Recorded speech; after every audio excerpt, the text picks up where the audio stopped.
नमस्कार दोस्तों, आज हम बात करेंगे बॉलीवुड की सबसे डरावनी फिल्मों में से एक है 1920 की। यह फिल्म सिर्फ डराती नहीं है बल्कि प्यार, आस्था और आत्मा की लड़ाई की कहानी भी कहती है। कहानी शुरू होती है साल 1920 से, जब भारत अंग्रेजों के शासन में है। अर्जुन सिंह राठौड़ एक पढ़ा लिखा लड़का, आधुनिक सोच वाला युवक, अपनी पत्नी लीसा सिंह राठौड़ के साथ शहर की चकाचौंध छोड़कर एक पुराने बंगले में रहने आता है। अर्जुन भगवान, पाठ पूजा और अंधविश्वास को नहीं मानता। वही लीसा दिल से धार्मिक लड़की होती है, लेकिन दोनों के बीच प्यार बहुत गहरा होता है। जिस बंगले में ये लोग रहने आते हैं वो पहले किसी अंग्रेज ऑफिसर का था। गांव वाले पहले ही चेतावनी दे देते हैं, इस बंगले में मत रहो, यह जगह ठीक नहीं है। लेकिन अर्जुन हंसकर टाल देता है। कुछ ही दिनों में लीसा के साथ अजीब अजीब घटनाएं होने लगती है। दीवारों से आवाज आती है, अजीब साए दिखता है, अपने आप दरवाजा बंद होता है और रात में किसी के रोने की आवाज भी आती है। धीरे धीरे लीसा बदलने लगती है, उसकी आंखें लाल होने लगती है, आवाज भी भारी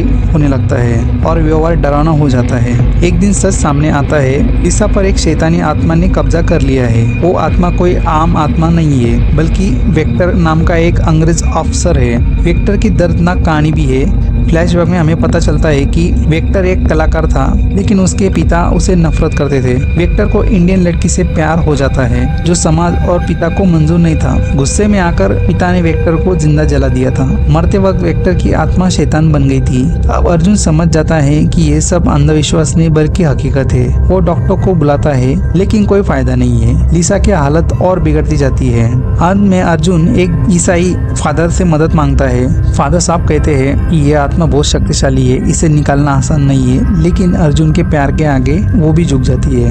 एक भयानक रात लीसा हवा में उड़ती है, दीवारों पर खून उभर आता है, आत्मा फादर पर हमला करती है, पूरा कमरा शैतानी ताकत से भर जाता है। तभी अर्जुन टूटे हुए स्वर में कहता है, अगर लीसा को कुछ हुआ तो मैं भी नहीं जी पाऊंगा। तो उसका सच्चा प्यार और विश्वास शैतान पर भारी पड़ता है। कड़ी मेहनत और प्रार्थना के बाद आखिरकार वेक्टर की आत्मा को मुक्ति मिलती है। लीसा बेहोश होकर गिर जाती है। सुबह होते ही लीसा की आंखें खुलती है, सब खत्म हो चुका होता है। अर्जुन अब भगवान और आस्था को मानने लगता है। फिल्म 1920 हमें सिखाती है कि प्यार सबसे बड़ी ताकत है। अहंकार इंसान को राक्षस बना देता है और हर चीज विज्ञान से नहीं बन सकती और हर चीज विज्ञान से नहीं समझी जा सकती। अगर आपको यह कहानी डरावनी लगी है तो लाइक करिए, चैनल को सब्सक्राइब करिए और कमेंट में जरूर बताइए आपको सबसे डरावना सीन कौन सा लगा।